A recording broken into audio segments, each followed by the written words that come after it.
front came through early. So I knocked on the floor. So I didn't say it was going to be a... All right, so without further ado, I'd like to introduce some of the OSU staff here at the airport. Stephanie Morgan, who's the Executive Director for Airspace and Air Transportation Campus, and Brian Stromkowski, I'll say it wrong, Brian, who's the Assistant Director for the Center of Aviation Studies. Thank you all and have a great week.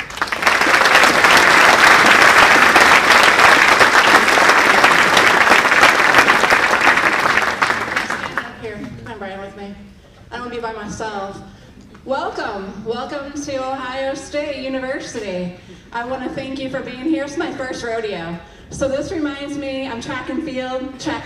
So this is exciting. I love the hats, by the way. Love the hats, super cool. I want to thank you for being here. I oversee the airport, flight education, aircraft maintenance. I think that has a lot to do with you all, right?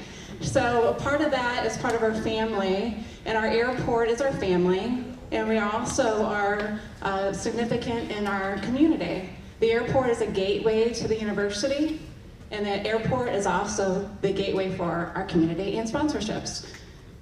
Back there, I see Ohio State. So y'all team, good luck to y'all. Thank you for being here. There's one person in particular that's not here today that I'd like to acknowledge. This individual is an employee of mine, 30-year employee, also a SAFECON and a flight team member for Ohio State many years ago. He's not here because he's on the airfield to make sure that you all don't have potholes like I experienced on my drive here. He's great. His name is Dale Getler, and if y'all see him, he's my Director of Operations. He's making it happen. He is your champion. He's one of the reasons why Ohio State has hosted this event for 12 years, hands down. So if y'all see him, tell him thank you. He's an amazing individual, and boy does he know operations and make it safe. I see John here. Genley, could you stand? Is Scott here? Scott, come on now. There he is. I want to thank you all for keeping us straight. This is, like I said, my first time. I'm the executive director. However, I've only been here for 3 years. And because we've had some changes in the world, we haven't hosted it as many as we'd like to. So thank you all for being here, keeping us straight. I had some ideas that they definitely did not like, and they kept me in line, that's for sure, so thank you. I appreciate it. I also want to thank these 3 individuals. Stand up, please. My students are on, Rachel, Sarah, and I don't think they knew exactly what they signed up for. They, unfortunately, I know that a bunch of, on the Hangar 8, where you'll all be in the side where the buffets are and the sponsorships, they had a load of tables delivered, and they were the only ones there. So our volunteers are scarce these days, so thank you for doing this. Thank you for your perseverance. They've been working really hard for this. I want to thank you for being here. On behalf of the College of Engineering, on behalf of Dean Ayanna Howard, she's my boss, so be nice to her, and myself, welcome, good luck, and safe flights. And this is Brian.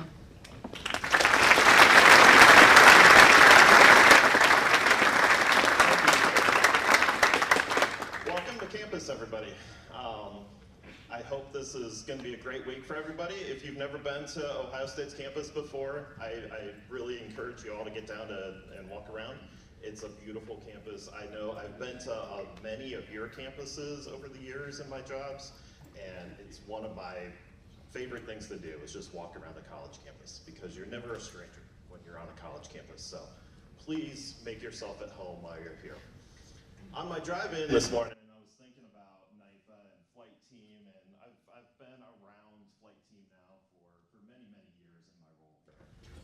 and one of the things that always strikes me about this event, about SAFECON particularly, is the friendship.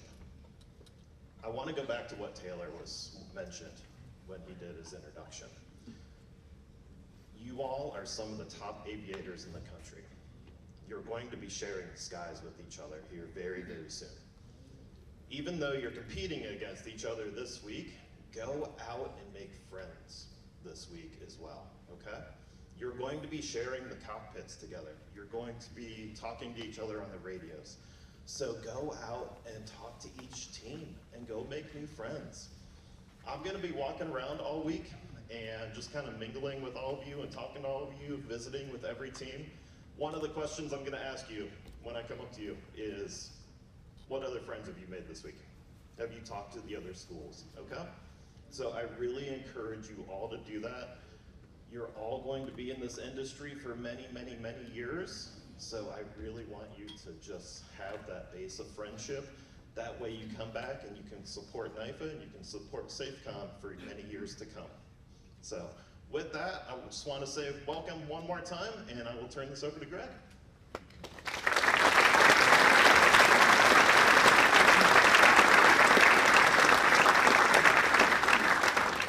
Thank you, Brian and Stephanie. We're very blessed, as Taylor was talking about, with all of our sponsors, and this year's sponsor for the General Contestant Briefing, again, is ForeFlight. We have Ryan here, who is gracious enough to represent them, and would like to talk to you a little bit about what they provide and their products.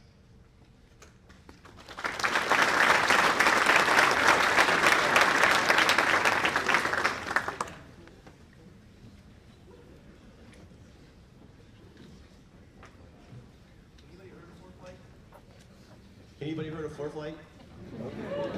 Yeah! Awesome. That's great to hear.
Yes, I can see it.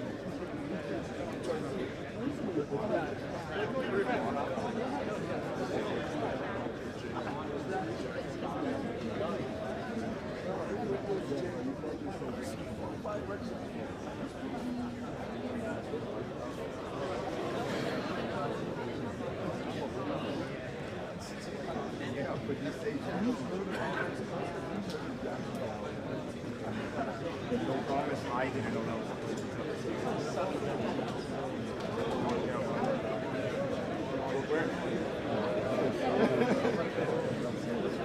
We're the only one that actually matters. Okay, yeah. Do they matter?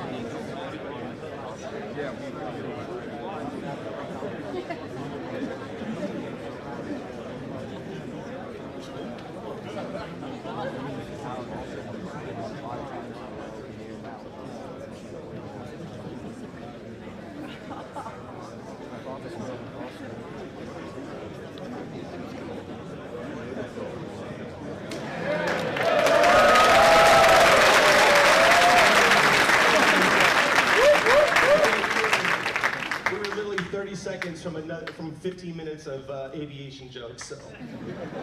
Great to be here. Thank you for bearing with that for a quick moment.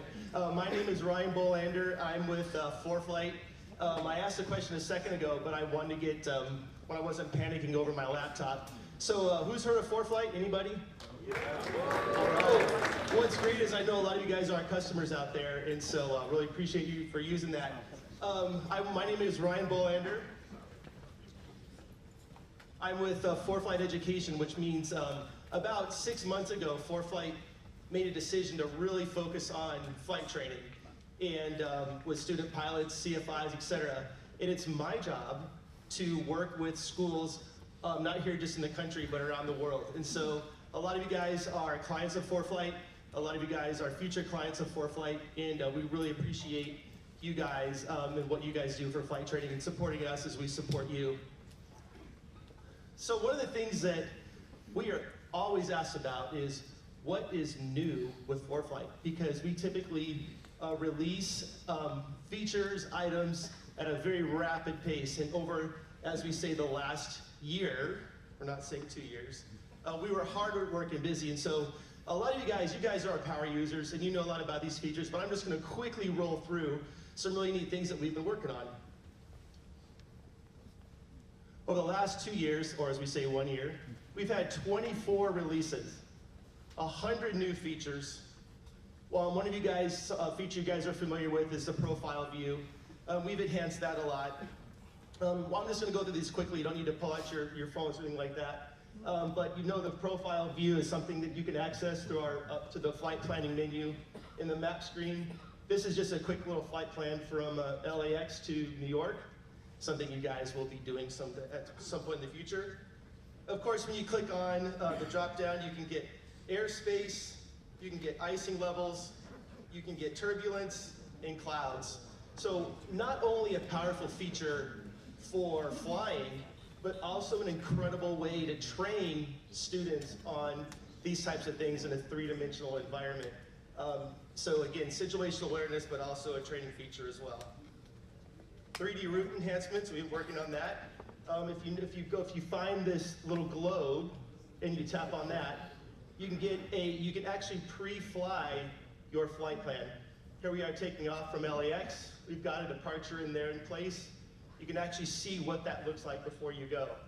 Again, an incredible training feature that I'm sure many of you guys have used in your training. These also have the layers involved. We've got obstacles, turbulence layers, cloud layers. A really good way to pre-visualize a flight when you fly. At any different altitude, you can have an altitude slider on the right and select anything. So again, this is before you can get off the ground. A great way to train your students. We've also recently added the global and daily and hourly forecast. It used to be that we did a great job having the METAR in there and the TAF, and those are, of course, incredibly critical features for planning for your weather. But then we were going to other different apps to get, what's happening, 5 days from now. What's the daily forecast look like? We've managed to work with the weather company, and we've now got that baked in. And many of you guys have found that already.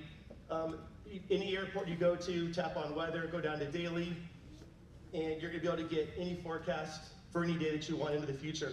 Not only that, we're gonna put in the flight category, whether it's VFR, IFR, etc. So, even if you're not flying and you just wanna know what the weather is, this is a great place to go.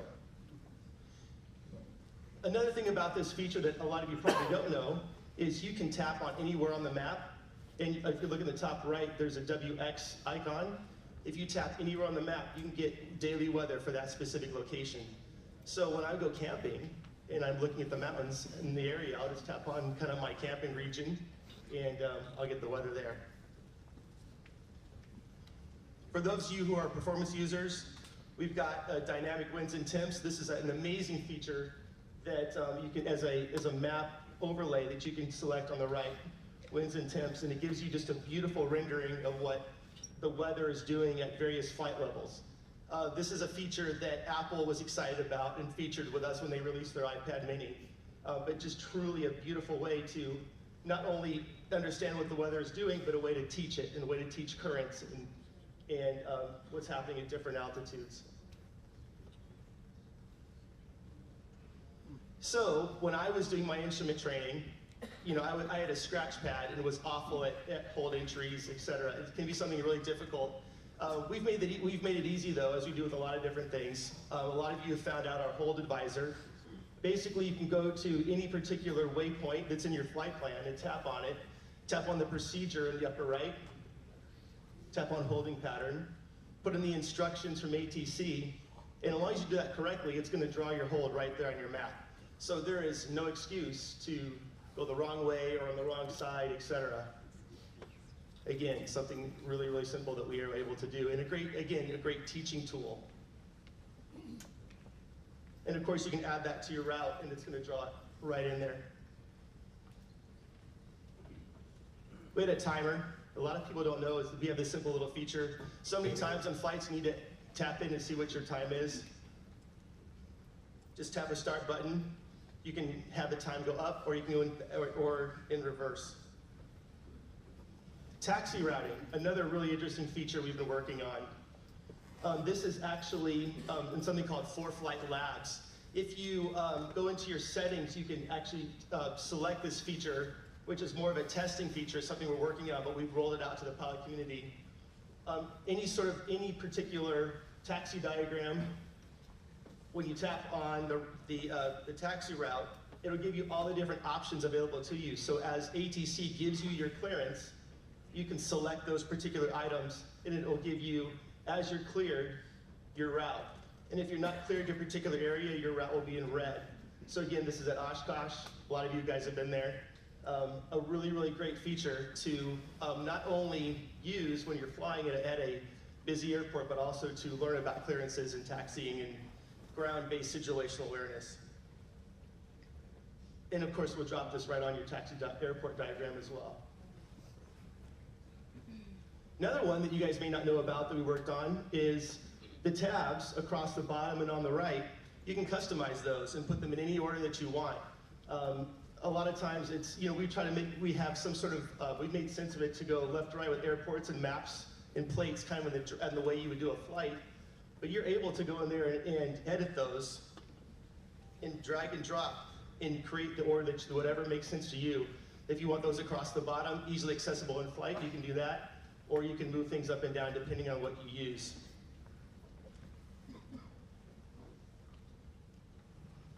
This is especially useful if you're flying with your phone. I'm a CFI myself, and I do a little bit of freelancing on the side.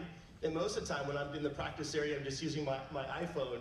But there's not as much real estate on the bottom for these tabs, and so I'll drag and drop tabs on the bottom to make sure that the tabs I'm using the most in flight are easily accessible.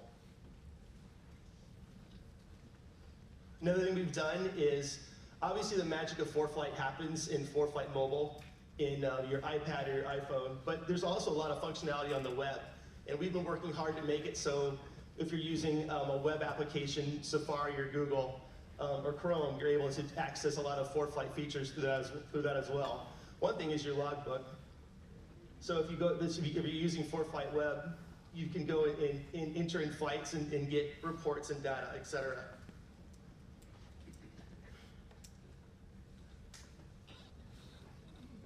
So as I mentioned earlier, obviously ForeFlight, was designed as a briefing and flight training tool. But a lot of schools are really using it, and students are using it to train with and to really teach students on a lot of basic concepts in flying from day one, right on their first discovery flight. So what is the purpose of an EFB? Well, obviously something like ForeFlight can help you maximize situational awareness and safety. Another thing that you guys have found out too, who use ForeFlight and also possibly trained with paper charts, is using something like ForeFlight makes flying so much easier and more fun. It's, you guys, as the newest generation, are used to tech. You expect the best technology in your phones. You guys can use iPads and iPhones intuitively better than any other generation. And it's something that you guys are really maximizing. Also, EFBs can help illustrate aviation concepts. Think of all the things you can use ForeFlight for just in the classroom. And obviously, we can make training efficient and even cost effective. So that's not me, but it was me. This is, for a lot of us, some of the older aviators in here, this was flight training, right? There's sectionals everywhere. There's facility directories. And it's expensive and it's wasteful. So with ForeFlight, obviously, You can get it all right within your iPad. So much easier, so much nicer.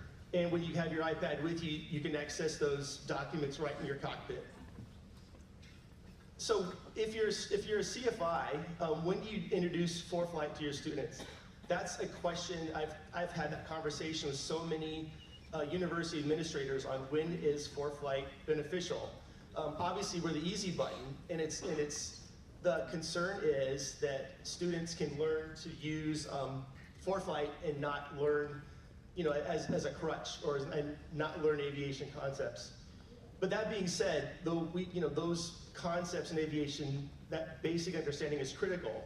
But ForeFlight is an excellent tool to confirm those understanding of concepts and to check your work and to check your math if you're doing a flight plan. So from anywhere from pre-solo ground school all the way through instrument training, prepping for your check ride, especially cross-country flight planning, ForeFlight is a tool to have as a complement to your flight training. So one thing when you're working with your students, obviously on the left is what a basic airport looks like. It's got all the information you'll need from weather, what fuel is available, what procedures are there. That's great for someone who's learning at their private level. Obviously, if you're teaching, you don't want to move all the way to the right, which has our synthetic vision and plates on maps, etc. So whenever like anything, you always want to make sure you're teaching in succession. So, as one of the things where ForeFlight really shines, and wasn't something that we really intended, was the ability to have training material baked directly into our app. We designed ForeFlight obviously to get you from point A to point B safely, to brief, to do post-flight, but we have found that our documents feature has been incredible for storing information. Obviously, when you have your ForeFlight subscription, we have all the FAA documentation right in there that you're going to need. The PHAC, the AFH, advisory circulars, the regs, they're all there. However, you can also add your school's university training material right into ForeFlight as well as your own personal resources. So essentially, you can take your entire bookcase with you when you fly. A lot of you are familiar with our documents feature. A lot of these documents come directly from the FAA, but with certain accounts, you can connect your school's documents in them as well. So you can pretty much digitize anything you can think of to have accessible in the cockpit, whether it's your school standard operating procedures, checklists, weight and balance things, anything that you don't want to walk away that you want students to have access to right there in ForeFlight. You can annotate any documents as well. No need to have a highlighter. We always have current charts, so you never need to repurchase anything. Everything, we're always current, staying up to date. We're also not based on a certain sectional. You can access anywhere in the country. So if you want to do, if we're here in Ohio, but we're unfamiliar with the airspace and the challenges of LAX or San Francisco, you can obviously pull up ForeFlight and check those areas and do training on that as well.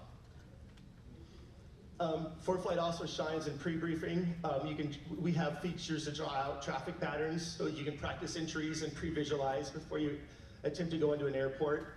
That's right on top of a satellite image, so you can cross-reference the images we're providing to what you're going to actually be flying over.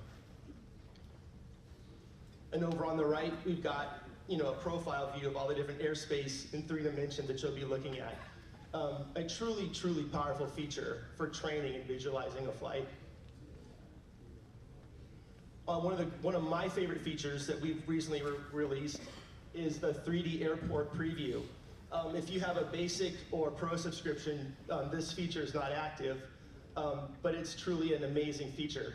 As I was flying into town late last night, I was able to pull up and watch my aircraft when I was sitting on it land using the 3D airport preview.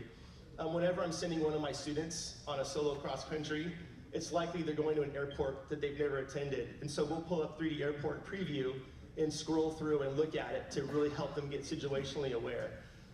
You can look at terrain, it's all in 3D. At night, the runway lighting is actual, so it's just an amazing, powerful feature. Cross-country flight planning. I know that those of you who have had to do probably most of you, cross-country flight planning on a paper nav log. That's one of the most challenging parts of your private pilot training. I know because I did it. In ForeFlight though, you put in waypoints and you can see exactly what it looks like three-dimensionally versus the terrain. If you're a CFI and this is the flight plan that your student provides you, you may want to have a conversation with them. You can see right off the bat that where the risks are in terms of terrain. And of course, using the globe, you can even sit down with your student and you go fly it ahead of time. What does that look like? You know, so far so good, but maybe that's not good.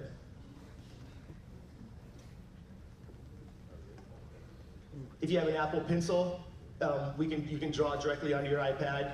If you want to make notes along your route, if you need to make a notation on when you need to switch your fuel tanks, you can do that. If you want to make a note on where you need to select your ATIS, you can do that. Easy to erase, easy to delete.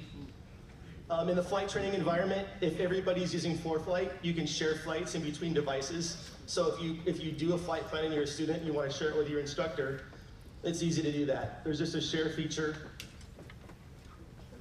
You can select different iPads, and you'll be able to do an similar airdrop type of sharing with your flight plan. Super, super helpful. Pre-flight, one thing that I like to talk to people about is treat your iPad and ForeFlight or any electronic flight bag as you would another system. That's something you need to pre-flight. You need to check. You need to make sure that your correct documents are downloaded, that you've connected to Wi-Fi ahead of time, and you've properly packed for your flight, so that your information that you're getting in real time is going to be accurate. You want to make sure you have backups and batteries.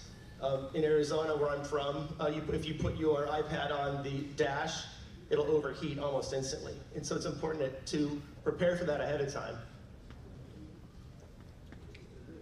Software, updates, batteries, spare batteries, data, make sure everything is current. Backups, run the checklists, and even to this day, it may be out of date, but I still carry a paper chart in my backpack. Because as pilots, we all know you need to be prepared.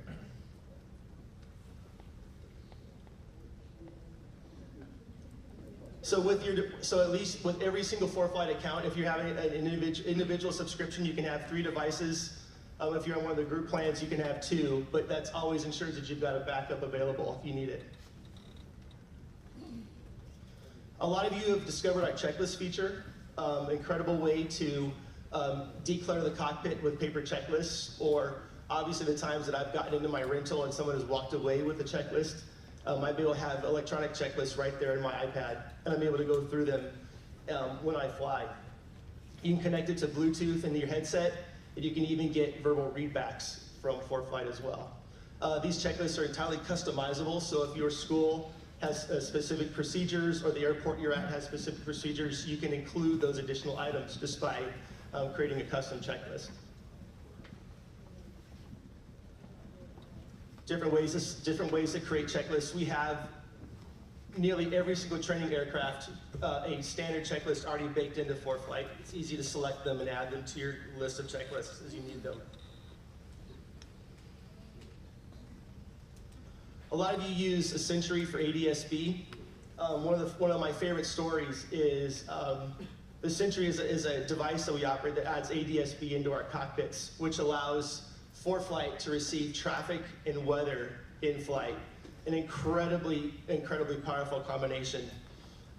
In fact, true story, I was in Florida for a convention, and I was talking to an F-15 fighter pilot, and their squadron purchased several iPad minis for the specific reason of using ForeFlight and ADS-B, because through ForeFlight, that F-15 Strike Eagle gets the best weather and the best traffic available to them in the cockpit, better than what they could get on their own in-flight avionics. And so just an incredibly powerful tool. We're in militaries around the world as well, even in certain conflicts. In-flight tools, we have a breadcrumbs feature. These are almost good. those would be steep turns. You all know what those look like. As a way to tell whether or not your steep turns are good or not. You know, it's sometimes the truth can be tough if they're not quite equal circles. Another thing that we can do with ForeFlight is add custom layers. I'm from, like I mentioned, Phoenix, Arizona, and there's a lot of flight training from Phoenix in the Phoenix Southwest practice area. I'm not sure if anybody can relate to that area, but there's overlays that are provided that give particular custom waypoints and areas. So your school can actually create these custom content layers, and this is one we built for UND. My C is represented in about the fourth row. Synthetic vision, with the right hardware, ForeFlight can always become an attitude indicator as a backup if you lose your electrical systems. Synthetic vision is an incredibly powerful tool that for our more advanced flight training students and our commercial pilots, something that you could that would be tremendously beneficial and useful to use. Emergencies, again, I mentioned earlier about overheating iPads. Again, treat your iPad like a system. Be prepared to get yourself on the ground safely if it goes out. Have a backup. Also, we connect to simulators as well, something great for flight training. With the correct hardware, you can sort of trick your iPad into thinking the GPS chip that it's flying and actually have really accurate flights within a simulator as well. We connect to a Redbird, Microsoft, a lot of different simulators. And a lot of you guys are using that already, and it's a super powerful training tool. Not only for learning your flying skills, but also to learn ForeFlight and the way to use it effectively in the air. Debrief tools, all your flights in ForeFlight are listed, so you can go back and review them. A lot of you guys do this already. You can see this is what a flight looks like. It gives you all the data related to your altitude and your speed, as well as your ground track. You can tap on the 3D view, and you can refly your flight. For instructor tools, this is another really important feature for flight training. There's ways that we can have a legal digital signature so you can sign off on your students' flights right within ForeFlight. We also have endorsement records. We have copies of the endorsements baked in already, so you can pull them directly, so you get the wording correctly in your endorsements of your students. And so a lot of really great instructors' tools and ways to look up different types of endorsements that you might need. Logbook reports. Depending on the DPE, you may or may not be able to use the ForeFlight logbook, but you can always print out something that's going to be useful. Based on the types of data you would need for your check ride. Or potentially going for a job interview. We can have really good reports printed based on your electronic logbook. And finally, a lot of people don't realize that you can capture memories and attach them to your flights as well. So those of you who like to take cockpit selfies, I'm guilty of that. A lot of fun to share. You can also have those connected right within ForeFlight. So what's really exciting at ForeFlight is I started about 6 months ago in the role of education account executive, and I work with flight students all the time. And we're working really hard to come up with solutions directly for the flight schools.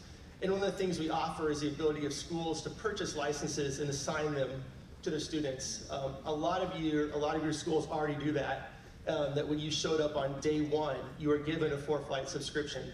And with that subscription, that created standardization at your school. There's also the ability to share documents so that at certain schools, all of your textbooks, training materials are already right there within ForeFlight. And so schools have found that's a tremendous efficiency and cost savings in order to have everything accessible right there within ForeFlight. And also, another thing that having a group account allows is the sharing of aircraft profiles. So if all of your ForeFlight licenses are linked together, the admin can create aircraft profiles so that when students are doing flight planning, they can go and select the exact aircraft that are pre-populated within ForeFlight. Truly, truly powerful.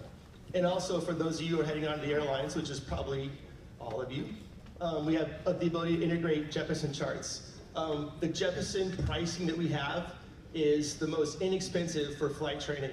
And we can have those Jeppesen charts baked directly into ForeFlight for your school. And finally, as I mentioned, ForeFlight's taken a really critical and important look at flight training going forward, and a tremendous amount of investment. And so the best way and the best prices on ForeFlight is going to be through education, and something we can talk about. So again, on behalf of ForeFlight, super excited for you guys.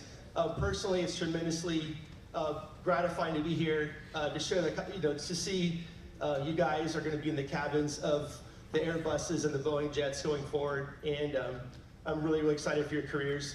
I'll have a booth here. Please come and introduce yourself and say hi. I'm here to make friends too, and it's a wonderful experience for us all. So good luck. Thank you for using ForeFlight, and you guys have a wonderful, wonderful SAFECON.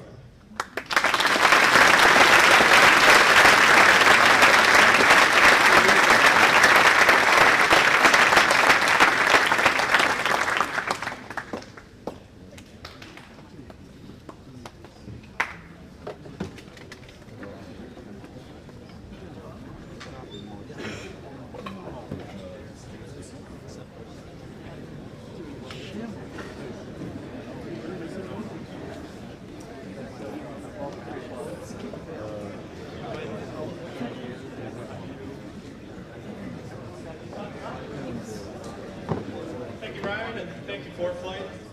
I do see a few people at the doors. If you want to come in and sit down, there's a few seats still open. You might have to cut off with another team, which is fine. You can make friends. So I'd rather have you guys inside so you can hear it all than not. So to finally introduce myself to everyone, my name is Greg Wiesman. I'll be the chief judge for this year's SAFECON. Helping me out is my associate chief judge, which is Stephen Halcomb, who's sitting right down here in front, taking diligent notes for me. My boss, and really all the judges look up to him, and the person I call if I ever get stumped is Ryan Perrin, who's sitting there. And if you have any sort of rule question or anything, go to him. Don't come to me. No, just kidding. Some other introductions that we have. Our safety judge, who's going to be doing the safety award. We have Rich Steckel, which I don't know if he's, oh, there you are, Rich. Scan, we have Elizabeth Bates, which she's coming in a little bit later. Computer accuracy, we have Brian LaFetra. Oh, he's in the back. He's one of the ones hiding in the doorway. For aircraft recognition, we have Tyler Risposley. Do not see him. For ground trainer, Gary Armitage.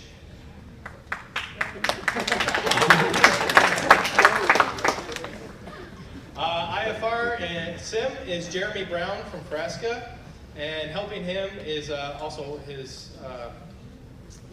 it's Juan. I actually don't know his last name. I apologize, Juan. CRM, we have Dan Oslander, Jason Preston, and David Gill.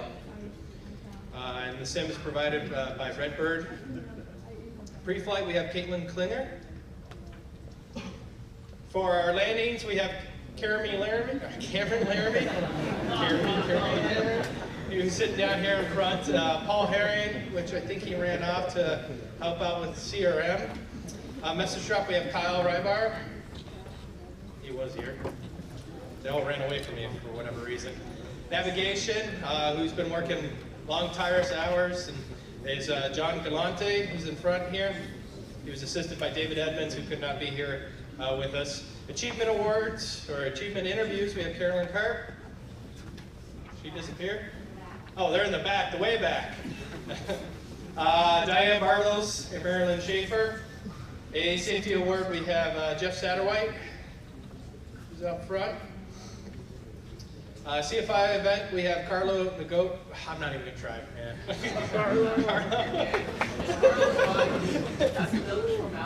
Carlo and Virginia, who are both in front there. And then loaning, we have Bob Clement, Tom Frasca, Chuck Nash, and Pete Rowe, who will be coming a little bit later this week. So all official communication will be through the safecon.nifa.aero website at the Chief Judge's update. I understand that that doesn't push notifications, so we do have a Twitter. So anything I post on there goes to the @SafeConChief. So if you follow that on Twitter and then engage notifications. That will give you the most up-to-date information as it comes, as I post it. So, now we're going to do roll call. Everyone's favorite thing. In order for us not to be here for forever, because I still have things I need to talk about, I would ask if you are going to do anything special, please try to keep it to a minute or less. All right. You're already scared out of some of the judges.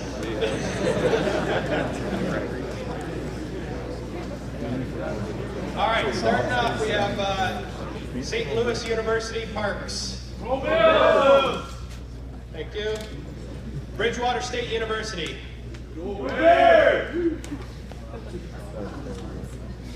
Embry-Riddle Aeronautic University, Prescott.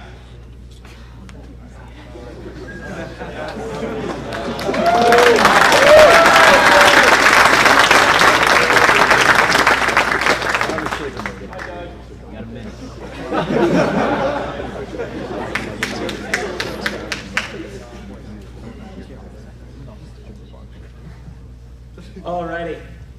How's everybody doing? Yeah! Alright, can I get a whoop whoop?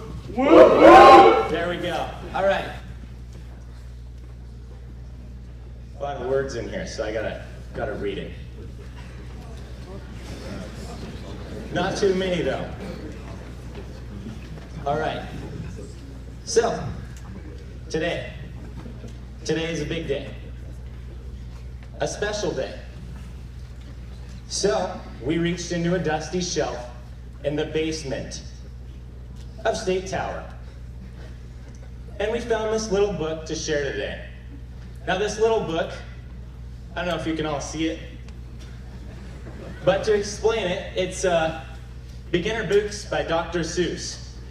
Launched by Dr. Seuss in 1957, beginner books are made for children learning to read all by themselves, or pilots. We share many traits. Maybe it's your first time reading back a clearance. Well, this book is a great learning tool. We actually use it in Prescott.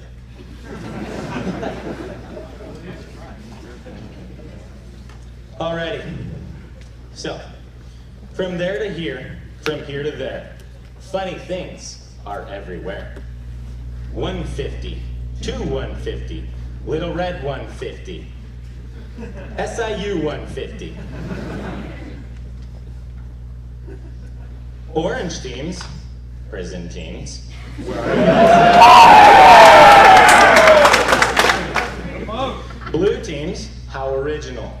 All right, if you're a blue team, raise your hand. That's us. All right, look around. Old teams, UND, love you guys. While I'm up here, Jeff, where's Jeff? Raise your hand. There he is. Hope you got your voice back. All right, and new teams. Welcome CAU. CAU, where are you guys? That's our new region team up in the Region 2. We've been to CAU once, Bakersfield. Great town, unfortunately.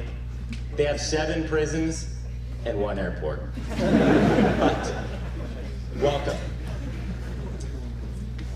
This one has a little star. Break. Someone broke a little far. Say, what a lot of teams there are. Yes, some are red, and some are blue.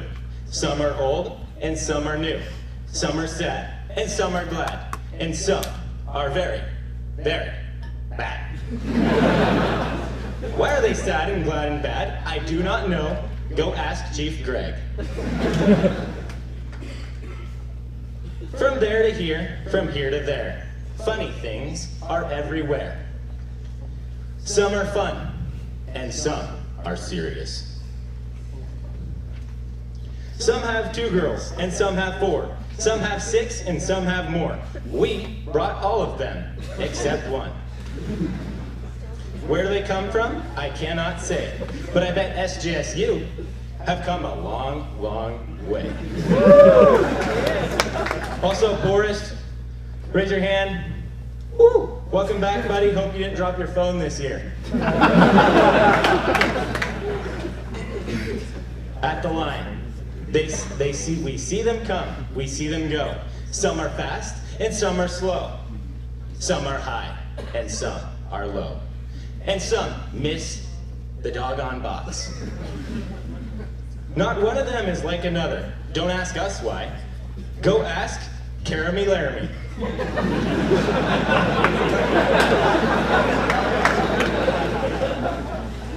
Bump, bump, bump. Did you ever ride a diamond? We have a diamond that just goes bump. Who am I? Oh me, oh my. Some call us the Harvard of the skies. I do not like the online ground events. This is no good. This is not right. But you know what? We will kick your butt. I have little social skills.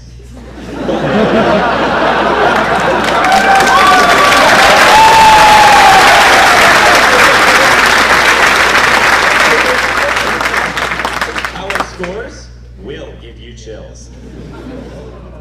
Riddle Prescott is in the house.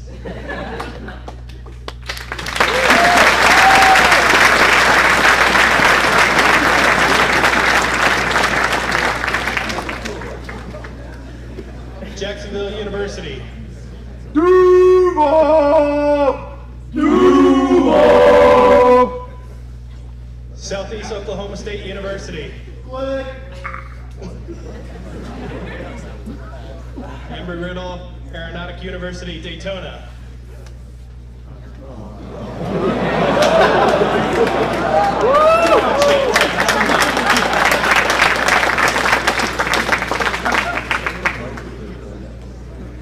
That's our brother!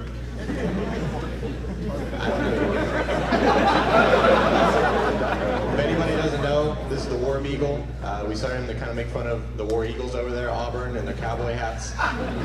Unfortunately, he doesn't have his crop top today, but the War Eagle did want to tell a joke. You know, what's the difference between Embry-Riddle, Daytona, and Prescott? Well, one of us knows how to have fun, and the other will probably win nationals. Who are you? I'm paid off by Auburn. This is for y'all. Let's bury the hatchet.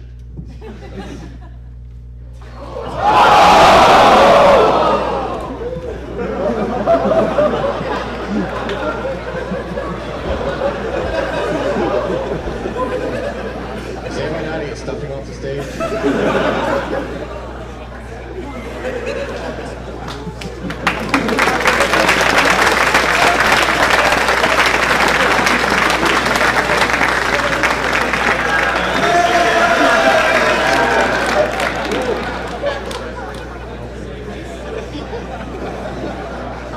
California Aeronautic University.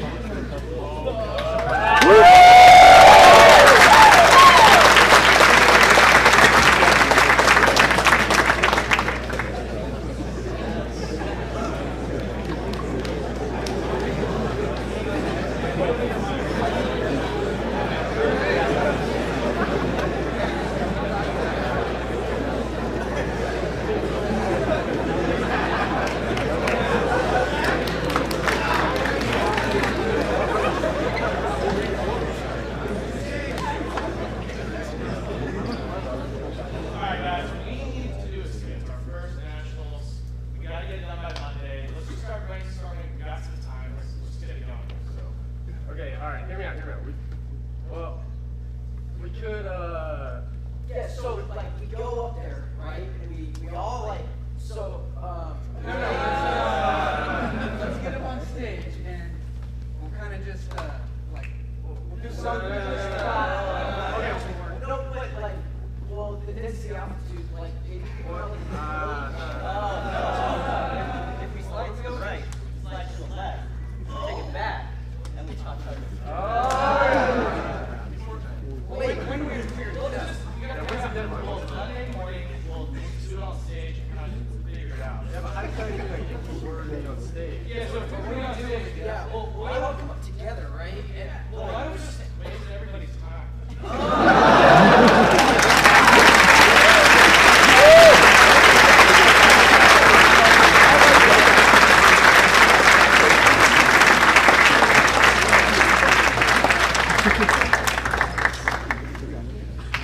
The Ohio State University.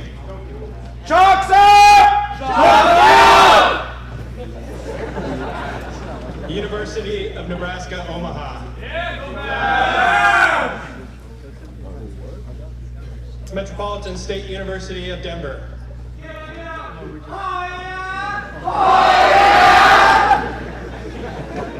Liberty University.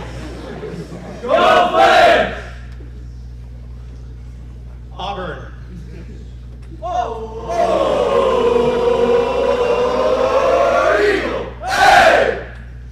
Western Michigan University.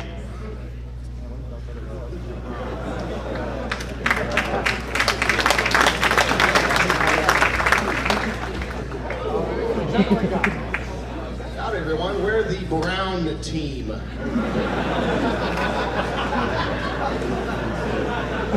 So it's Monday morning, we don't have a skit, so here's Kyle, the weird boy, he's gonna juggle for us.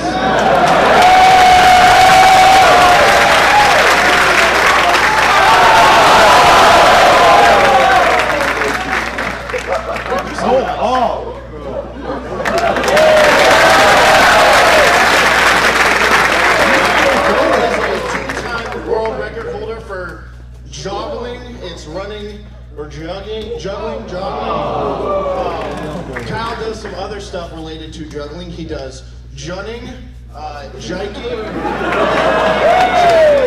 What else does he do? Sorry, I'm making this up on the spot. He does. He sits down and juggles. I don't know.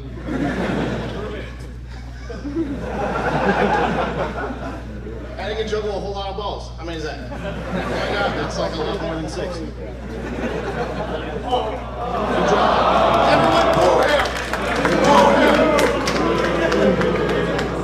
Do it again.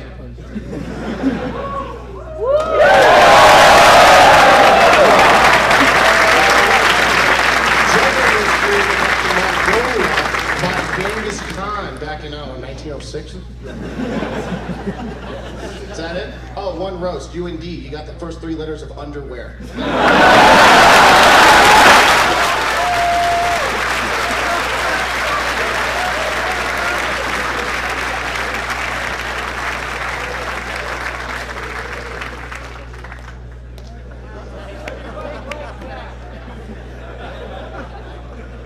United States Air Force Academy.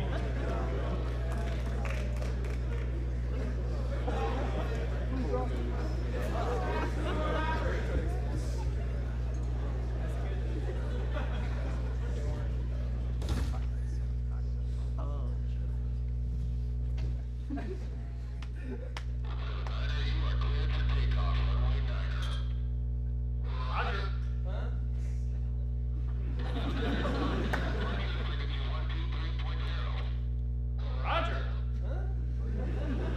What's our vector? 023 Victor. We've got clearance, Clarence. Roger, Roger. That's clearance, over. Thank you, we're here.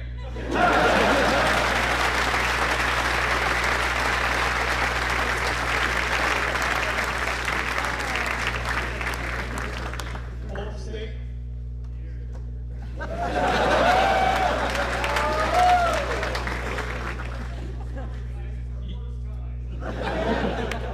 Utah State University.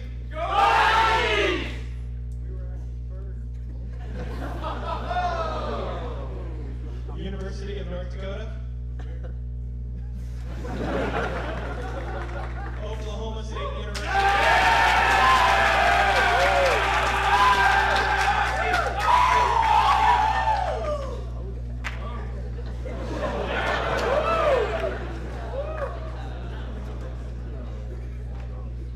Welcome, everybody. Welcome. We're all super excited to be at Nationals. Glad you're here. So I just want to say a couple things about a couple people that I've been thinking about. So, Ohio State, first off, thanks for hosting. Great job so far. But the problem is, you guys are about on par with Skyline Chili, so. Me! So Air Force, love that T-52 you have. It really just, the Hot Wheels paint job is awesome. Is Laterno here? Laterno? Oh, okay.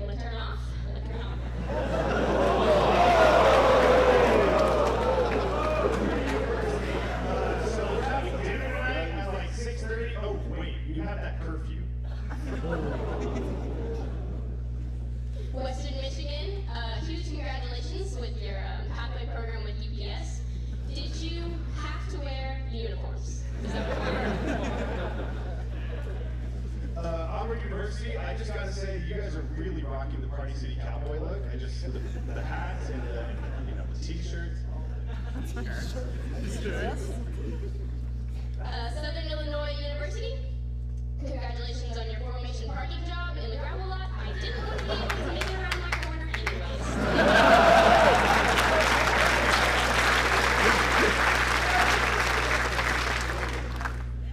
And I have many, you have none. They come near me, and you still don't have one. And every riddle, any guesses?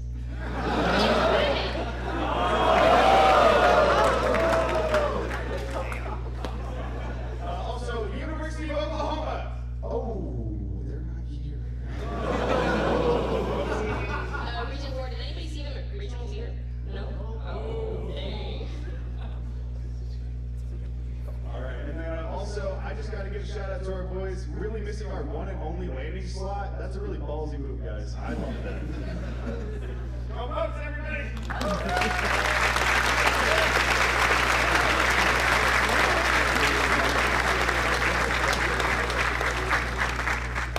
Lathrop University.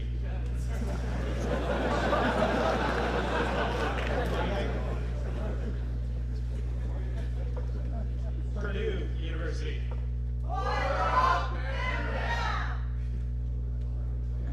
San Jose State University.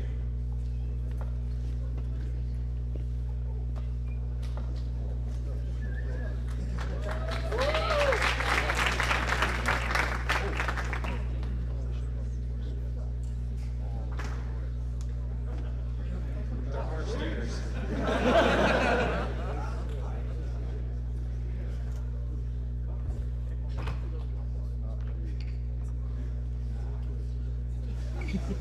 Hey guys, my name's Akshay. I'm at San Jose State University. We're one of the teams back there. This is our team clown, Sam. He's going to say a few words.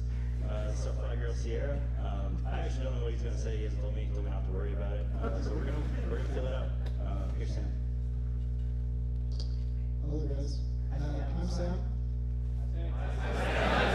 Hi, Sam. Hi guys. Ladies, gentlemen, riddle. Cooler riddle.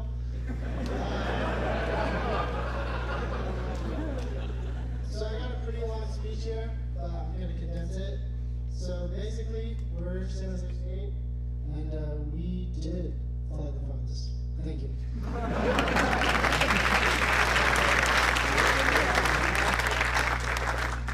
Daytona, where you guys at? Yeah, you guys lost 10-second car. You guys lost the drivers.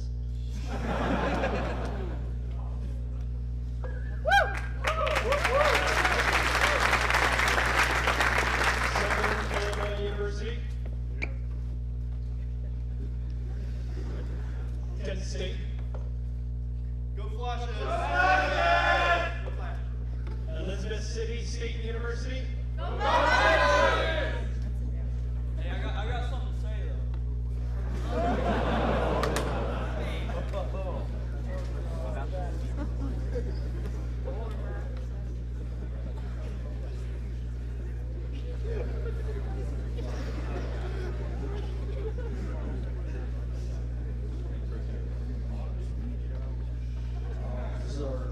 This is my first time here. I don't really have a lot to say, but our tuition's $500. Private, the CFI is $33,000. Embry-Riddle's tuition is like $40,000, so cheapest high school around.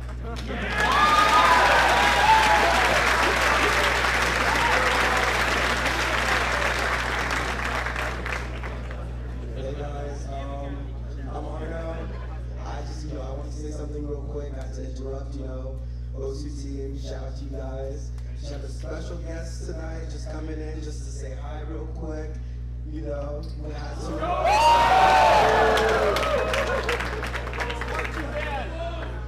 OC team, if you guys want to come up for a picture really quickly, please. Come on, come on.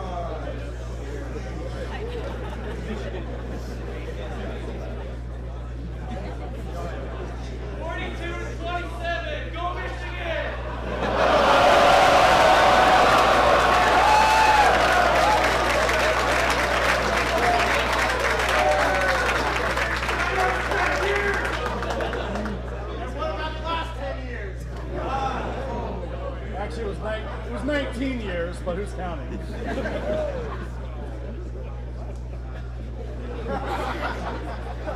What?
Minnesota State University, Mankato? Sorry, was that Omaha or was that Mankato? Kansas State University? Louisiana Tech? How about them dogs? How about them dogs? Is there any school I did not call?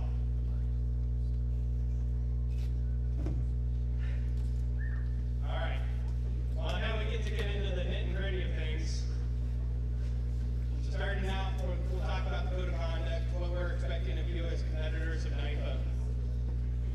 I know a lot of you guys have not competed at a national competition before, and this will be your first time.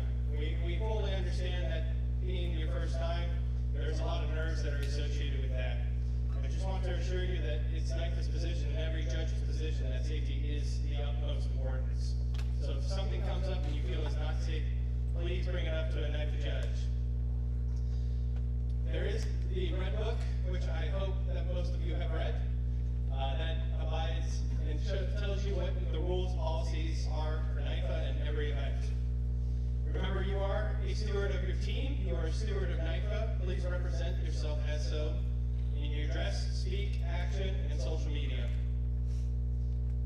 Respect OSU's property, what they have asked us to do from an organizational standpoint, and not only that, respect the other people around you. All this includes into being a good sportsmanship.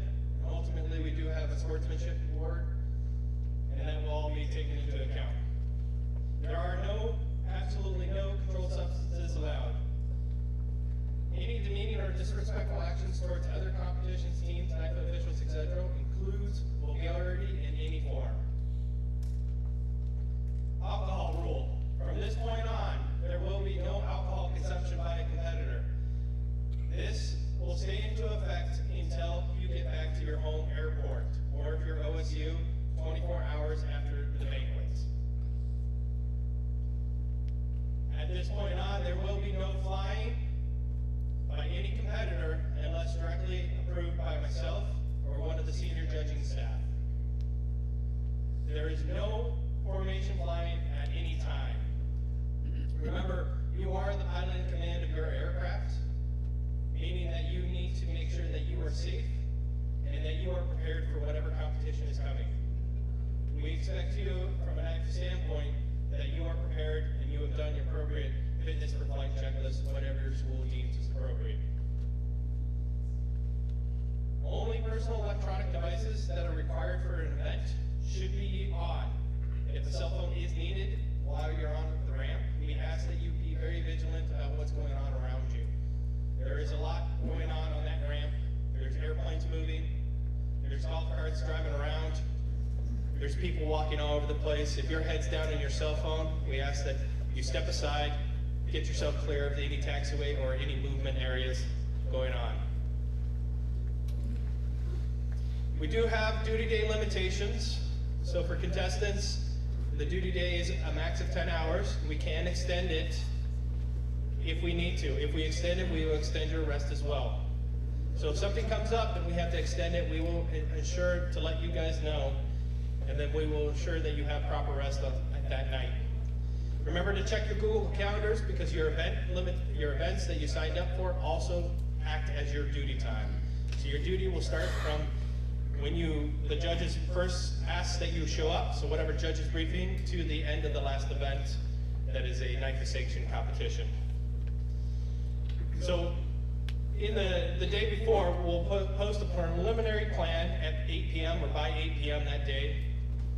That morning, we'll confirm what we're doing. Of course, the schedule is very fluid here at NIFA with weather and any sort of delays we may have. So always check it before you go to bed, and then check it when you wake up to make sure that we are doing what we were planning on doing. Please be flexible. We ask the event judges to be flexible as well when we're talking about IFR and CRM and things like that. We ask them that they allow you to move around as best as possible. Now, we are in a little bit of a constraint with some judging staffing, so it may be that if you cancel an event, you may not be able to book something, and you may have to try to trade around with another competition or another team or something like that.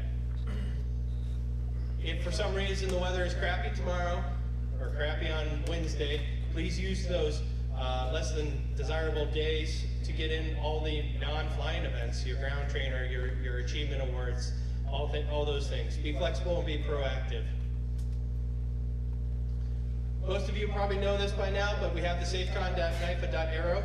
That's the home of information. Myself and Ryan and a lot of the other judges have put up a lot of information to hopefully answer as many questions as possible. So if you have a question, check that site first, generally under the events tab or anything like that. Any posts I put will be in the Chief Judge updates, and once again, that will be posted to Twitter as well. Golf carts, they will be out on the ramp. These are for judges' use only. Once again, please keep your heads up and be on a swivel. If you are smoking or vaping, we ask that you do it off the ramp area in the parking lot. If you do need an extra banquet ticket, I know many of you have family or other people from your colleges or schools that are coming in, those can be purchased at NIFA.aero as well. Once again, be good stewards for the school. So if you have trash on your tables after you leave a long day of landing, we ask that you pick it up. You pick up all your items and things like that and discard them or put them into appropriate places. We ask that you don't mess with the sponsor booths, don't sit in the sponsor booths, don't run cords across the hangar. Remember, the sponsors are here to help support NIFA and to help to support you guys. So let's show them the utmost respect as possible. Fueling procedures, I think most of you have done it, and I know there's a shortage of the fuel cards, and I believe we're getting more on Tuesday. So if you do not have a fuel card, just make a call into the FBO. If you do have a fuel card, you can put it into your windscreen, and that will tell you whether or not you want full top tanks or tab tanks. And the FBO will drive the line at the end of the day to refuel the aircraft. Please make sure you have all your information with the FBO, or else they're not going to fill you up. So we'll get into a little bit about what the schedule you can kind of event for the events and some expectations. So we'll be doing SCAD, REC, and E6B first. That'll be starting at noon at the Embassy Suites up in Dublin. We ask that you line up in heat sheet order.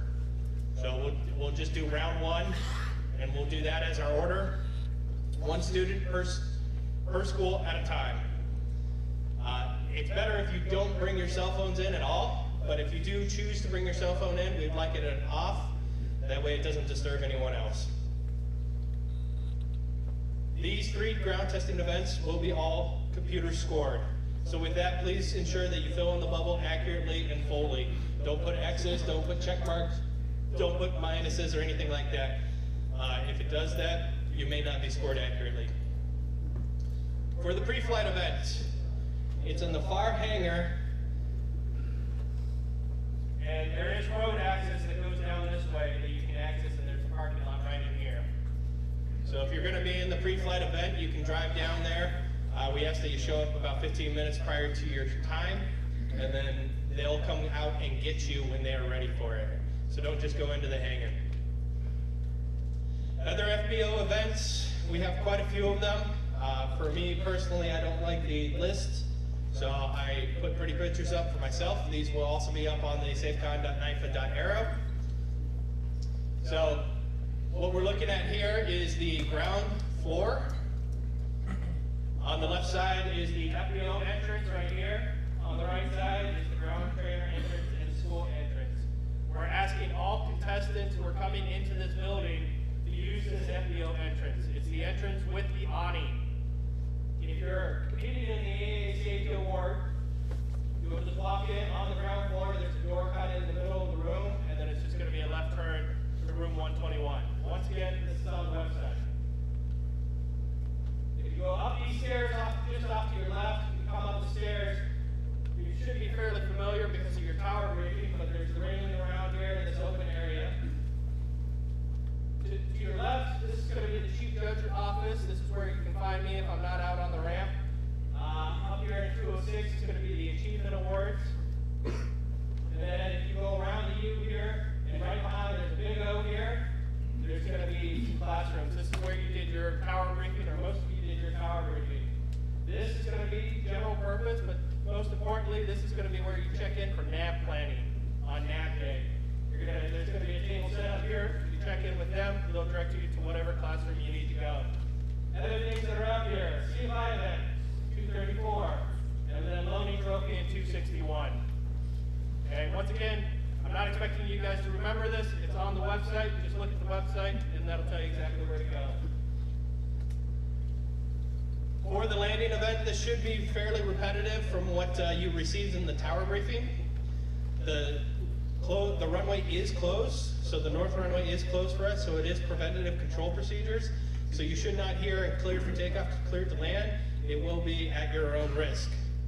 We do only do 2 landings per event. So watch your pattern. The published limits to the landing patterns are on the SAFECON website. Remember to space on your upwind or slow on your downwind as appropriately, because all the points are assessed essentially base to final, downwind base to final. There are some for tracking and things like that on upwind and crosswind.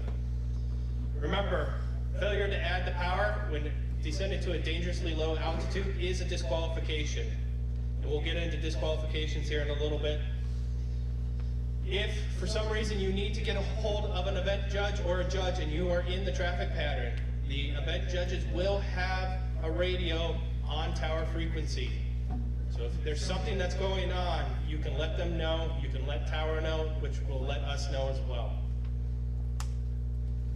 Staging notes. Remember, show up early and prepared. 20 minutes early, we have Vern, who's going to be our staging judge. Remember, we need keys, certificates, medicals, ID, arrival packet, anything that is required for you to fly that airplane. There will be absolutely no pre-flight in the hot box. If you show up and still need to pre-flight that airplane, it is not going into the hot box. Keep the patterns tight. Just avoid it. I know of plenty of schools who lower the tire pressure to make it stick. I still question whether or not it works, but avoid excessively low tire pressure. It should be as per manufacturer guidance. Just some other notes, and this will be briefed again. When you get in the hot box, lead only with the landing light on.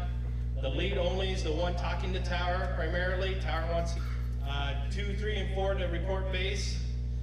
You're operating as a heat, and the heat number will be whatever is on the heat sheet. When you are in your tower or in your hot box briefing, make sure that it is not unintended or there's chocks in there. Vern, did you have anything you would like to add?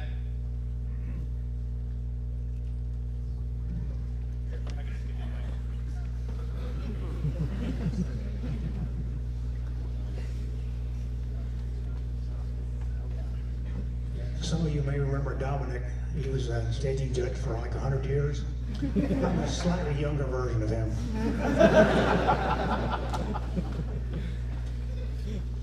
Most of the things I was going to cover have already been covered. Number 1, of course, is safety. I want you all to be good sports. dolo tires. Help others. If someone's pushing a plane, only got a couple people, give them a hand. If there's fog laying on the runway or on the ramp, pick it up. Put it in it. We have a fog box at the hot box. And I talked about pre-flight, no pre-flight in the hot box. And like other people have said, get to know other people. That person may be your boss someday. So thank you.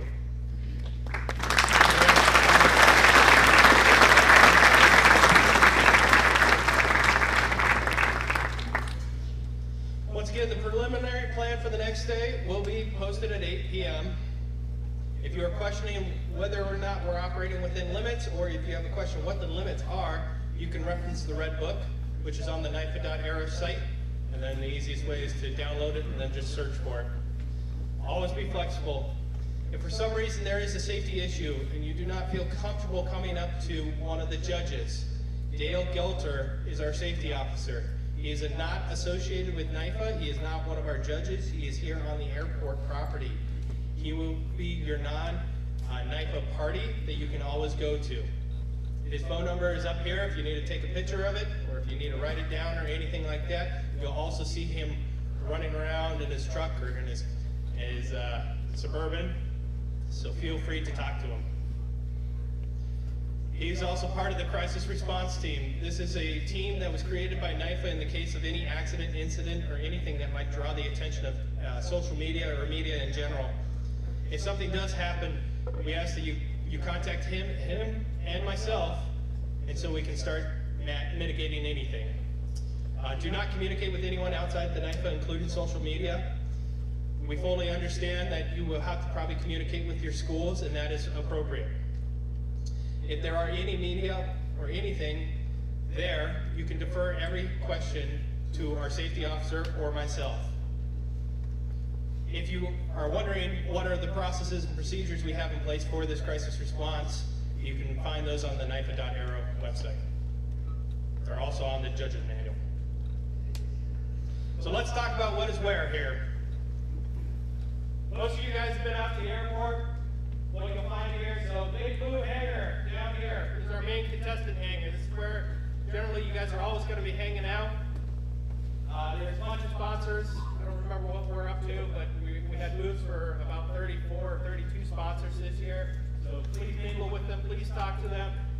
They're all here for you. They're excited to meet you guys. Just to the right of that, there's an open door here and it's a garage. This is where the IFR trailer is. This is where Frasca set up their IFR sim. Just to the north of that is the main entrance and bathrooms. There are signs that mark the entrance. For you guys and for all the judges, we're going to be parking in this gravel lot. It is the closest distance to the main entrance. So there should be no reason to park in this paved lot. The paved lot fills up very, very, very quickly. And OSU has requested that nobody parks there because it is going to be a very busy week for their transients as well. This is where we're all parking. If you're confused about your parking spots, see Surya or Arno or Rachel, and they can help you out. As you all know, we have the shutdown hot box and then the start hot box there. Over in the FBO building is the Chief Judge's office. Once again, enter via the FBO on each side. And then if you need to get to CRM, it's just one building over. Okay?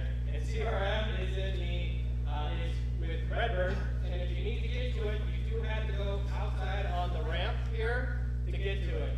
Once again, the FBO will not let you through their doors. So at this point, I'm going to turn it over to John, who is the navigation judge.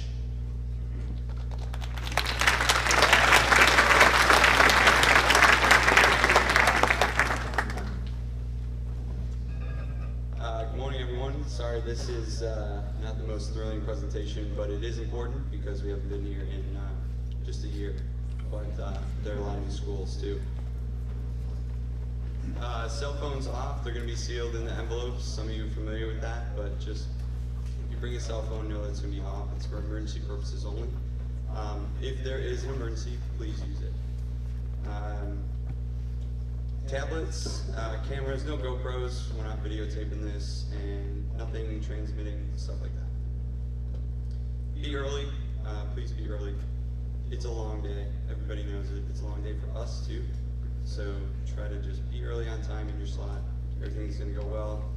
Bring your, let's see, excuse me. Okay, so if you're doing traditional, you have to bring your own weather. Everyone has to bring their own weather, but you can get it from a tablet if you're doing unlimited. So it's a newer rule, so it's a little confusing. Hope everyone understands that. Bring your own weather. We talked about this about 3 times now, so I'm not going to go over it. If there's any questions, please see a judge. The nav planning areas are right there in the general purpose rooms or the quiet rooms where the planner will be. Okay, so we have our pilot pre-flight aircraft. Prior to check-in, your nav route will begin at the start gate, which we'll talk about here in a second. After crossing the last checkpoint, that's the end of the navigation. So from the last checkpoint on in, just get to the airport safely. Follow the tower's guidance and refuel at the designated refueling spot. So remember, shut down in the shutdown box, and then you'll be towed over to the specific refueling spot.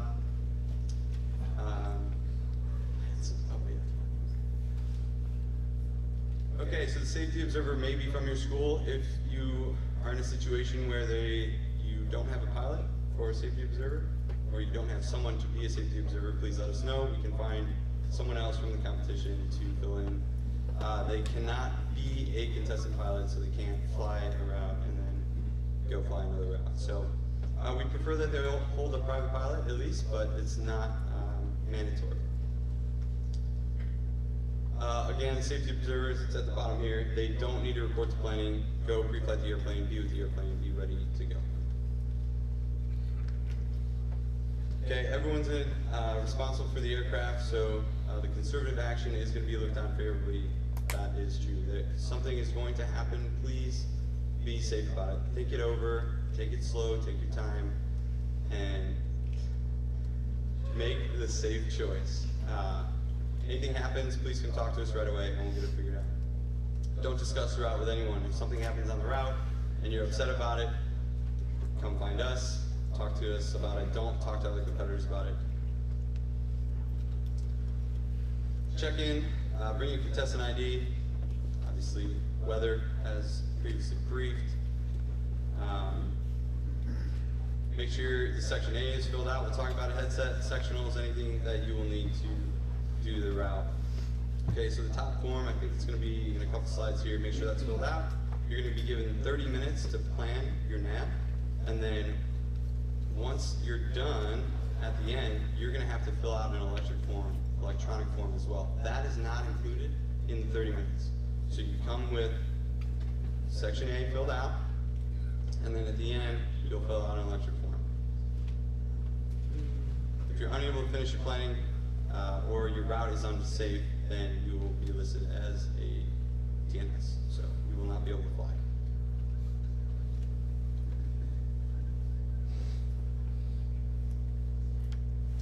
Okay, so your instructions, you're going to be given this picture. You can see it has circled checkpoints on it. You plan your route. From there, you're going to get a description of the checkpoint, altitude for each leg, and any other specific instructions that you might have. There's a secret checkpoint list, and then you're going to get paper reinforcement labels that you're going to place where you think you find your secret checkpoints. You're going to be given 7. I won't tell you how many secrets there are. So this is not exactly what the route information sheet looks like. It is very, very similar. The indentation is just a little bit different. You can see there's a checkpoint. You're going to have the description, the altitude, and the picture of your checkpoint. This is what your secret checkpoint sheet will look like. And there's your paper reinforcement. So you get 7 of those. The intersection of 927 and 9 right, 27 left, taxiway Charlie, that's the start gate. You cross it at 35 knots while you're taxiing. We'll be talking about a couple other things, but one of them is that you've started your nav. So don't do that. Record your time for each leg individually. On the sheet that you're given, do not include the time flying back to the airport. Fuel burn is from engine start to engine stop. Okay, so fuel burn is the entire night. this top section, section A, is already completed. You will complete the bottom of the form during the nav planning. And then when you're done, or at the end of the 30 minutes, this is the computer entry that I was talking about that you'll need to complete. Someone teach this guy how to make a paper airplane. All right, we're using Detroit sectional, unless we use the alternate route, then we use Cincinnati. Flying the route. So, post-planning, you'll be escorted to the flight line. Remember, no talking with other contestants. Start and go at the direction of the staging judges. Okay. Plan on departing 10 minutes at the interval. All right. You're going to be on different routes in the aircraft in front of you, so there will be a margin of safety in there. Okay. There's class Charlie Shelf out there. Do not bust a class Charlie. I do not recommend contacting them for any services because they may give you a heading or a vector or something that is not on the route that you won't like. So use caution.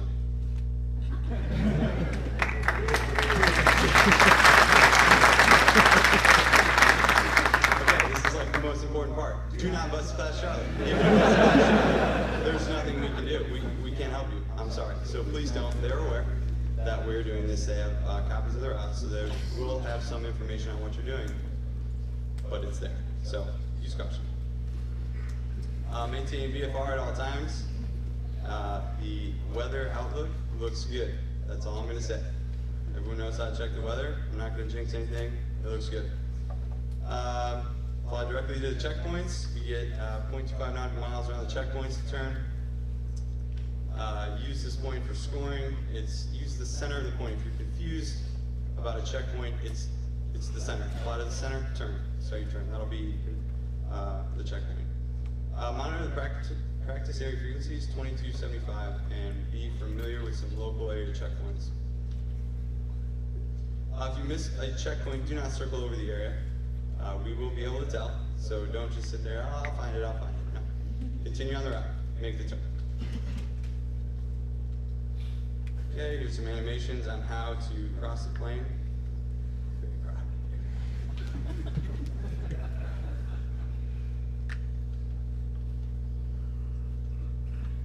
Okay, there we go.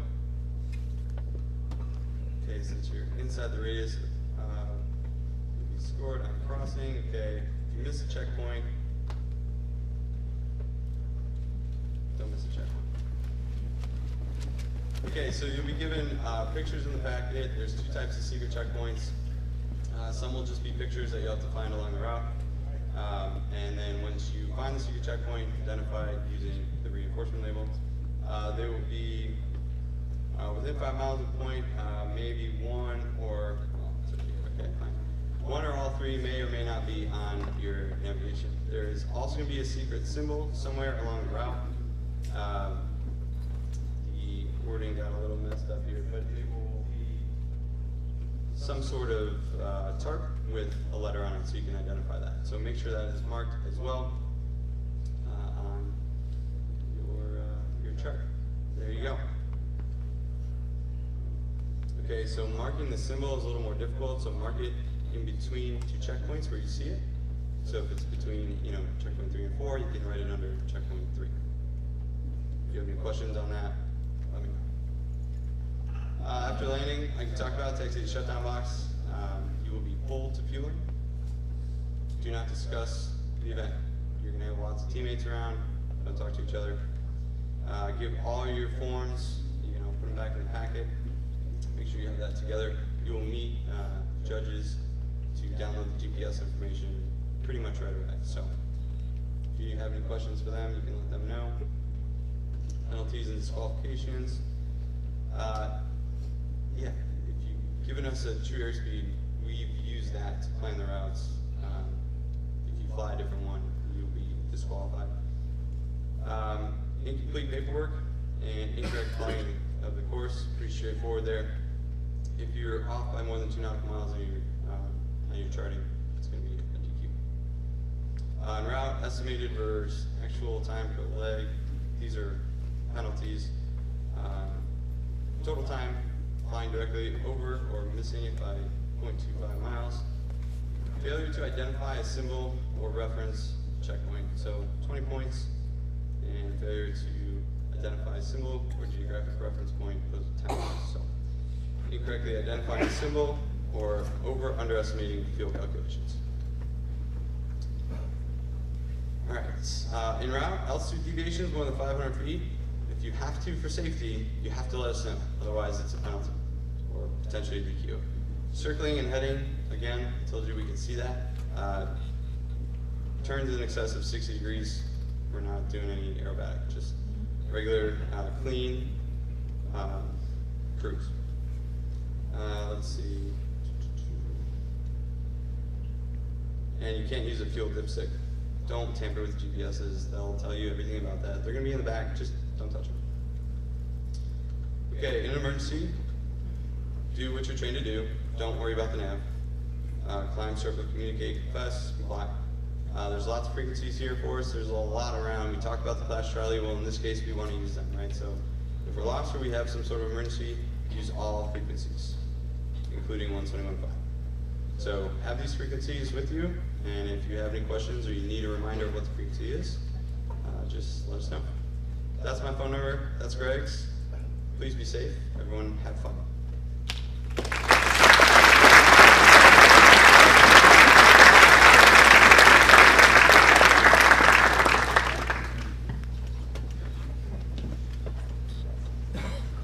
If for any reason the navigation event has to be delayed for any reason, and you have been dispatched, but you haven't taken off, any materials you have used already, please put it back into the envelope and then give it to a judge.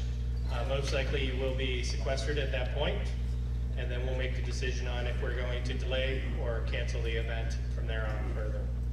Remember to always use the good judgment, be the PIC of the aircraft. We're relying on you to maintain good safety around you. Once, like John said, if for any reason there is a deviation on your nav route for whatever reason, please let a judge know so they can note it onto their scoring materials. We talked about this. Once again, the different rooms, you're just going to check in, and they're going to tell you exactly which room you're going to need to be in. I know a lot of you have already asked me this question, but the nav refueling, once again, you're going to shut down in the shutdown box. You're going to then get it towed down here, and the fuel truck's going to be sitting right down here at the end of the taxi line that's painted.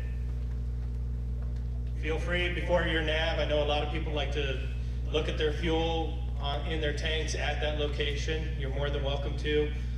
Just be respectful of others. There may be a line that starts forming. If you are the one refueling, or the pilot of the aircraft, we ask that you do not have your cell phone or any electronic devices around the fuel truck, along with, if you are using a flashlight, please be very, very careful using a flashlight on an open tank. It's inevitable that somebody's gonna drop something in that fuel tank, and then it's a lot of money to get that out. So, something new that's coming this year, and it's going to take a coordination not only on your guys' part, but on the part of all the staging judges and the staging team, is in an event to try to enhance safety. We are going to what we're calling a double hot box. So currently what you guys have been practicing on is the configuration for the landing events. It has the 4 slots in there, and you pull your airplane in, everyone starts together, and then everyone taxis out together. Well, in the navigation event, that unfortunately does not happen. Now we are going to have barriers in between the different slots. So what we would like to see, ultimately, is that the bottom box right here, we're going to pull the airplanes into, much like we normally do into the hot box. And then at this point, we do expect that both pilots will be there, keys are ready, everyone's ready to start at their dispatch time, as best as possible. At that point, you'll be given the signal to start. Okay? Once you have started the aircraft, as soon as you're able to, we'd like you to taxi up to the hold box, which is right in front. So ultimately, we would like, okay, if number 1 starts, we would like them to taxi the 10 feet up here, and then this can be a sterile box in which that person can take whatever allotted time they have put down to set up their GPSs or prepare for the flight in whatever way. Okay? The idea here is that if you're sitting here with engines running, we can still use and move people in and out of the hot box as necessary. Like I said, this is a new procedure. It is a little confusing. If there are questions at any time, please ask one of us. That way we can clear it up. Now, if you're up here and you're ready to taxi, you're like, all right, I got all my GPSs done. Great. You're going to call metering on 123.45, and our metering judge is going to be the one who says contact ground. All right? They have a list of what time you are supposed to taxi. You have given us how much time you need to prepare for this event. Everything is based off of that time. So if you put down, I need 20 minutes to set up my GPSs, you are going to have 20 minutes to set up your GPSs. And guess what? You're going to take at least 20 minutes to set up the GPSs. And then at that taxi time, which is going to be on your heat sheets, that's the time you can expect for the metering judge to give you clearance to contact ground. Okay? So we start here, engine's running, we roll forward, we stop, we set up our airplane, set up our GPSs. Okay, we're ready to go. 123.45, metering, I'm ready to taxi. Metering judge is going to come back and say, nav 1, stand by. Or nav 1, expect a 5-minute delay. Nav 1, contact ground. Okay, at that point, once you hear nav 1, contact ground, you switch over to ground frequency with your ATIS and contact them using the same nav call sign. Questions on it? Perfect. Some other things that are new safety policy. In-flight personal electronic devices by contestants. They are limited to only the things that are required for the event or flight, i.e. your electronic flight bag, for flight, things along that lines. Okay? In the traditional navigation event, you will remember that no electronic devices are required for flight, i.e. you cannot use any of those. The use of personal electronic devices to actively communicate, photograph, or video any portion of an event, including taxiing and during flight, is prohibited. We want you focused on the event. Remember, there are other people's lives at stake. We have people sitting at the edge of the runway grading you. We don't want your focus to be on some electronic device you're using. We want your focus on safety. Another new thing, this was announced about 3 months ago. I sent out an email along with a post on the NIFA website. Message drop containers must be rectangular. No more can they have rounded or pointed edges. For further guidance, it is on the SAFECON.NIFA.aero website, or you can ask me. This is also something that is coming into the Red Book here soon, so we're just getting a jump on it. Just a few reminders. Coach of the Year submissions due by Friday, May 14th at 6 p.m. Red Baron team sportsmanship submissions are due same time.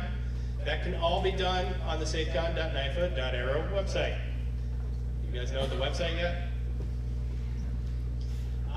Taylor talked about this already. We have a lot of sponsors who are feeding us very, very well. So please stick around with them. Enjoy their company. Enjoy what they have for you. Monday night's NetJets night. Tuesday is Pilot Mental Health with Jimmy John, sponsored by Endeavor and Propel. Wednesday is UPS Airlines Ice Cream Social. It's not Graders this year. That's all right. Somewhere better, I've been told. Thursday lunch is King's School is bringing in Chick-fil-A for everyone. Thursday dinner, Alpha Pizza Social. Friday is the Republic Friday night event. And then Saturday, of course, is the awards banquet. When we finish up here, I do have packets for each school, which are going to be competition packets. I just need one volunteer or representative from each school to come get it. If you need a tower briefing, please let us know. I think we knocked out most of them via Zoom this morning. There might be one or two. Surya, the one running down the aisle right now, is the one who's leading this. And of course, be safe and have fun. before I sign off, is there any questions I can answer? Yes, sir. For the tower briefings, we recorded the Zoom today, so if anybody hasn't gotten one, just let us know. We can send you the link for the recording. Everyone hear that? There is a recorded tower briefing now. If you need the tower briefing, we can set it up and have you do that. All right, next time we'll see you is noon at the Embassy Suites. Remember to come pick up your packets. See you guys outside.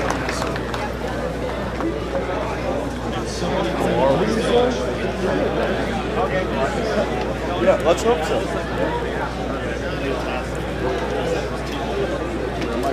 Hands up front. Whatever that is. Dallas, enjoy that trip. Yeah.